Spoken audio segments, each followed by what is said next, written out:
안녕하세요. 여러분, 백영기 목사입니다. 오늘 말라기가 아니라 에스겔 43장 과 44장 두 장을 살펴보도록 하겠습니다. 자, 이제 성전에 대한 기물과 모든 것을 에스겔이 살펴봤고요. 하나님께서 이 성전에 다시 임재하시는 모습이 43장에 기록이 됩니다. 이 부분이 중요합니다. 왜 중요하냐면 이스라엘 백성들이 예루살렘 성전에서 하나님께 예배드린다라고 생각했는데 하나님께서 에스겔을 데리고 가서 그 성전의 모습을 보여주시죠. 그 성전의 모습에서 어떠한 현상이 있었냐? 가증한 것, 우상들에게 절하고 예배하라 하는 모습을 하나님께서 보여주셨죠. 본인들은 하나님께 예배했다라고 생각하는 거예요.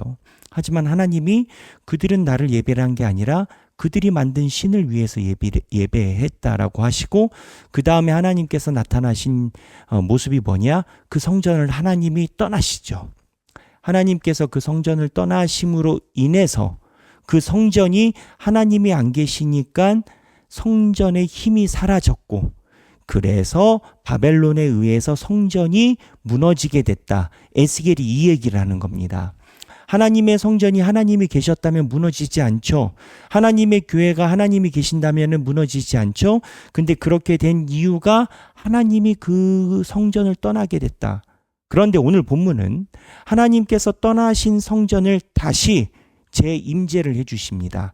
에스겔에게 보여주신 새로운 성전들을 통해서 하나님께서 보여주시는데, 하나님께서 들어오시는 이 순서와 임재의 모습에 많은 신학자들이 집중합니다. 생각해 보세요. 하나님께서 이 성전에 들어오세요. 어디에 먼저 들어오실까요? 어디를 가실까요? 동문? 문을 통해서 들어오실까요? 바깥들 가실까요? 안뜰 가실까요? 아니면 한 방에 지성소로 들어오실까요? 왜냐하면 이 지성소는 하나님께서 거주하시는 곳이라는 상징이 있기 때문에 일반적으로 생각할 때 하나님께서 영이 이렇게 문을 통해서 이렇게 들어오시는 게 아니면 한 번에 하나님께서 거주하시는 성소에 들어오겠다라고 우리는 추정을 할 수 있습니다. 그런데 성경은 그렇게 이야기를 하지 않아요. 하나님께서 그렇게 말하지 않아요. 하나님께서 성전에 들어올 때 어디에 제일 먼저 들어오시느냐? 오늘 본문에 나옵니다. 이 번제단에 먼저 하나님께서 들어오십니다. 하나님께서 다른 방이 아니라 제일 먼저 성전에 들어올 때 번제단에 먼저 임재하신다라는 내용이 신학자들이 볼 때 이게 모세오경과 똑같기는 하지만 우리가 예측하는 바와는 좀 다른 관심을 둬야 되는 하나님의 임재입니다. 왜 번제단일까요? 이 번제단에는 뭐가 있습니까? 헌금이 있습니다. 봉헌이 있습니다. 하나님의 백성들이 하나님을 향해서 감사의 마음 또는 속죄의 마음으로 하나님께 드린 제물들을 태우는 곳이 번제단입니다. 좀 직설적으로 얘기를 할까요? 하나님께서 우리가 하나님께 드린 헌금 위에 먼저 임하신다라는 거예요. 그리고 나서 지성소로 들어간다라는 거예요. 그래서 이 파트에 대해서 유명한 송병현이라는 신학자는 본인의 저서에 이렇게 논증을 기록을 해놨습니다. 뭐라고 기록을 해놨냐면 살펴보면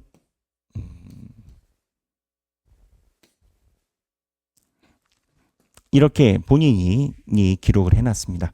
그 기록을 그대로 제가 그냥 가지고 온 겁니다. 이 본문에 대해서 이야기를 한 건데, 번제단, 하나님의 영광이 돌아오자 제일 먼저 언급되는 성전의 도구가 성전뜰에 있는 번제단이다. 번제단은 주의 백성이 하나님께 제물을 드리는 곳이다. 그러므로 번제단이 제일 먼저 언급되는 것은 당연한 일이다. 하나님은 자기 백성의 경배와 제물을 받기 위해 돌아오셨기 때문이다. 왜? 일단 읽겠습니다. 다 읽겠습니다. 또한 하나님께 제물을 드린다는 것은 책임이나 의무가 아니라 특권이다. 하나님은 선택하신 소수에게만 예배할 수 있는 특권을 주시는 분이기 때문이다. 그래서 하나님께서 우리가 드린 봉헌, 제물, 그 위에 하나님께서 제일 먼저 들어오신다라는 겁니다. 왜 그럴까요? 이 번제단에는 크게 얘기를 하면 두 가지 종류의 제물이 있습니다. 하나는 하나님께 속죄하기 위한 속죄 제물입니다. 헌금이. 그렇기 때문에 하나님께서 하나님의 백성이 속죄하기 위해 드린 제물을 먼저 받으셔야 그들이 깨끗해져서 예배가 되는 겁니다. 두 번째 성격은 뭐냐면 하나님의 백성된 자로서 하나님의 주권, 하나님께 감사함, 내 삶이 내 것이 아니라 하나님께서 거저 주신 삶에 대한 고백인 정기적인 봉헌에 감사제를 포함해 11조 봉헌들이 여기에 있습니다. 11조 봉헌을 포함한 모든 제물은 하나님의 주권을 이야기를 하는 겁니다. 그렇기 때문에 하나님의 백성이 하나님께 드린 제물이 당연히 있어야 되고 제물에 대한 하나님께 드리는 봉헌은 하나님께서 성전에 임재하기 위한 제1조건입니다. 요즘에 인터넷에 보면 하나님 교회가 헌금을 강요를 한다. 제물을 강요를 한다. 아니 성경에 그러니까 그런 거 아니겠어요? 강요하지 않아요. 강요한다라고 봉헌할 수 있어요? 하나님께 드리는 마음이 열리지 않은 사람들은 목회자들이 이야기를 해도 말해도 듣지 않아요. 강요한다고 그게 되는 겁니까? 하지만 강요는 하지 않습니다. 그러나 하나님의 백성으로 살아가는 자는 성경에 있는 내용대로 살아가야 돼.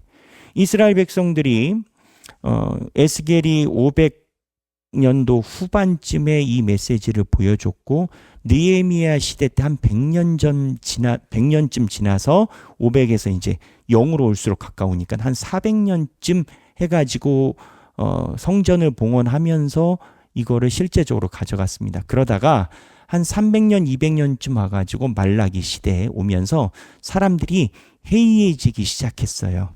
어떻게 해이해지기 시작하느냐? 하나님께 봉헌을 안 드려요. 그리고 봉헌을 드릴 때 그때는 이제 헌금, 돈의 개념이 아니었기 때문에 소, 양과 염소를 가지고 오니까 하나님께 소위 집에서 먹다 남은 거 가지고 와. 소와 양과 염소를 가져오면 상품성이 떨어진 눈먼 것들, 시장에 내놔서 가치가 안 되는 이런 것들을 하나님께 가져와. 그래서 구약 성경의 맨 마지막에 있는 이 제물에 대한 하나님의 말씀이 있어요. 오늘 본문은 이럴 때 우리가 살펴볼 수 있지 교회에서 일반적으로 말하기 참 어려운 시대가 됐습니다. 말라기서인데요. 말라기서가 맨 마지막 구약에 있는 맨 마지막 장이에요. 여기 말라기서 보면은 저희가 필요한 파트를 볼 건데 말라기서 1장 6절입니다. 1장 6절에 보면 제가 읽을게요.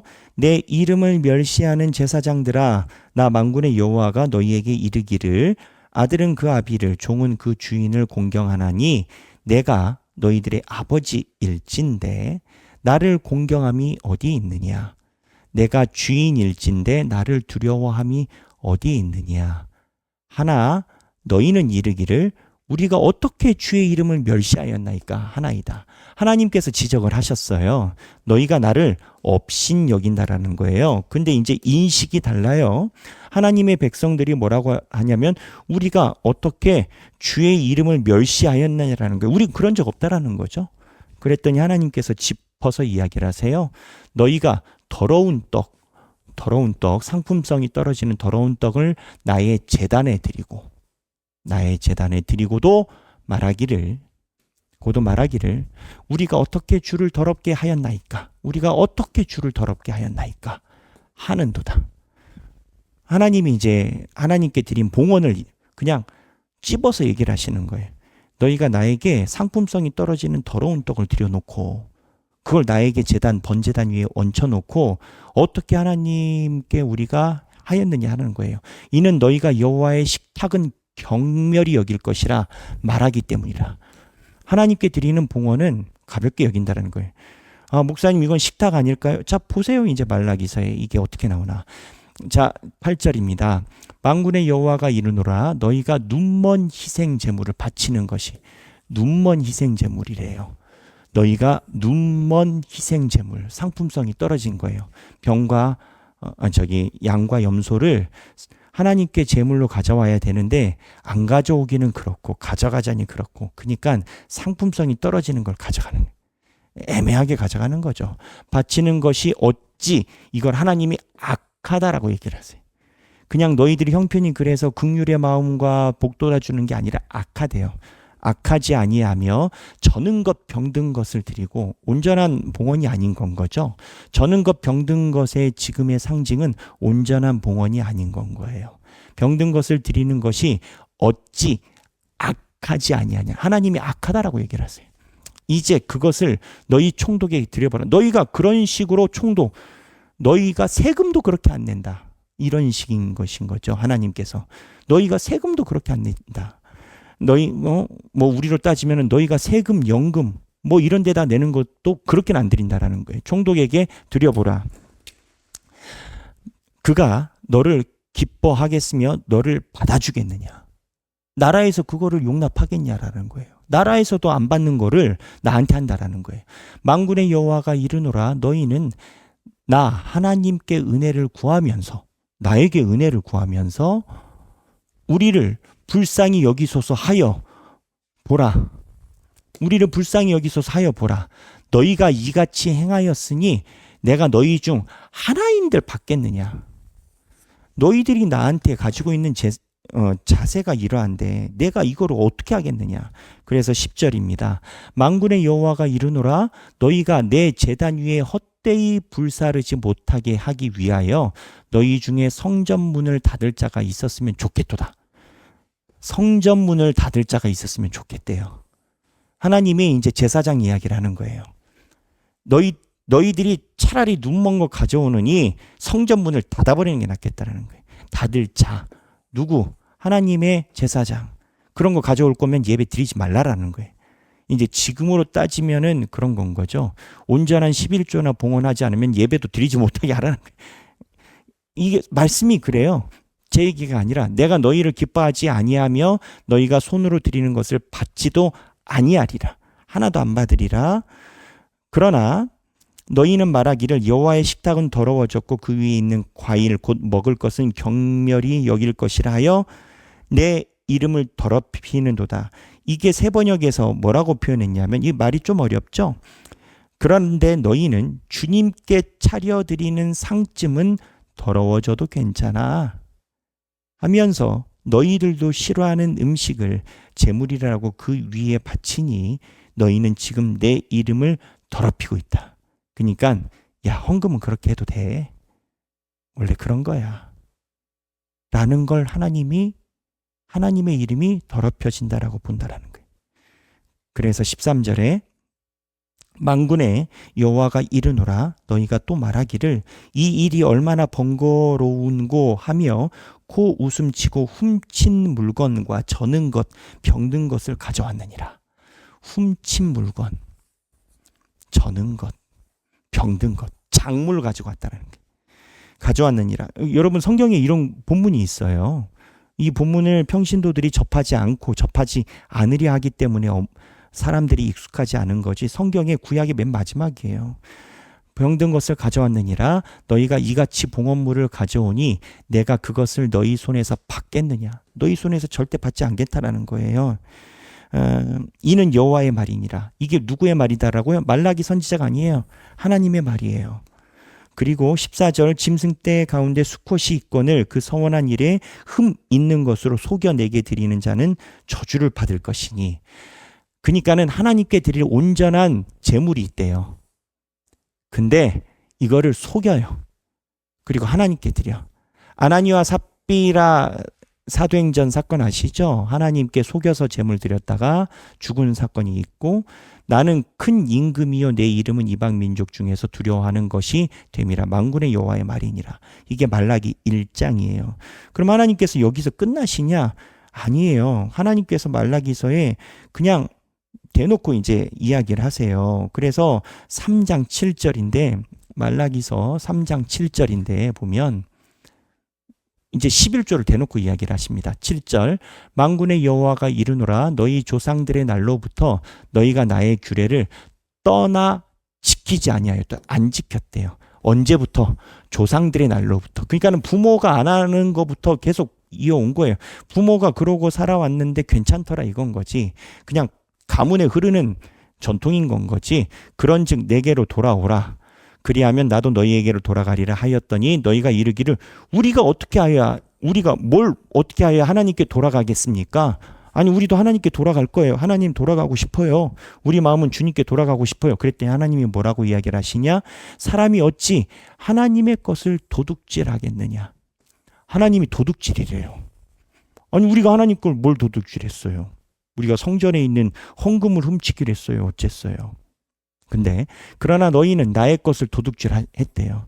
하고도 말하기를 우리가 어떻게 주의 것을 도둑질하였나이까? 우리가 어찌 하나님의 것을 도둑질하였습니까? 라고 얘기를 한다라는 거죠. 그랬더니 하나님이 이는 곧 11조와 봉헌물이라. 11조와 봉헌물이다. 아, 여러분 제가 이거 여러분들께 전하면서도 참 심장이 콩닥콩닥해요. 이제 이게 교인들에게 굉장히 어려운 말씀임을 제가 알고 있어요. 하지만 저는 제가 전해야 될 걸 전해야 되니까 하나님이 지금 우리가 이 본문 말라기를 보고 있는 게 뭐냐? 하나님께서 성전에 다시 재임하실 때 번제단 봉헌물 위에 임하신다라는 거예요.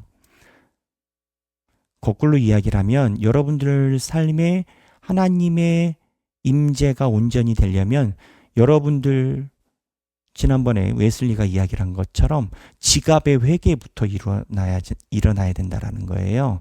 표현을 한다면. 근거가 어디냐? 성경이에요. 성경 말라기에 11조와 봉헌물이라고 이야기를 하시고 9절 너희 곧 온 나라가 나의 것을 도둑질하였으므로. 근데 이거 인지가 떨어지는 이유가 있어요.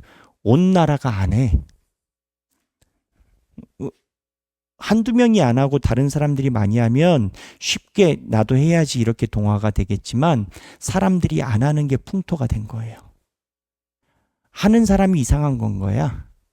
성경 보는 사람이 이상한 거고 성경대로 생각하는 사람이 이상한 건 거야. 그래서 너희가 저주를 받았느니라. 만군의 여호와가 이르노라 너희의 온전한 11조를 창고에 드려. 너희가 하나님께 드리는 온전한 11조를 창고에 드려 나의 집에 양식이 있게 하고 그것으로 나를 어떻게 해보라라고 시험해 보래요.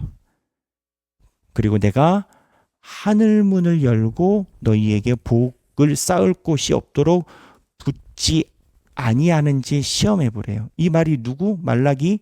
아니 하나님. 하나님이 이렇게 말씀하세요.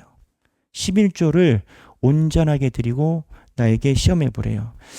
가끔 그렇게 이야기를 하시는 분이 있어요. 목사님, 제가 부채나 여러 가지 등이 있어서 제가 사실은 이번 달에 제 돈이 없습니다. 이제 은행 돈이라는 거죠.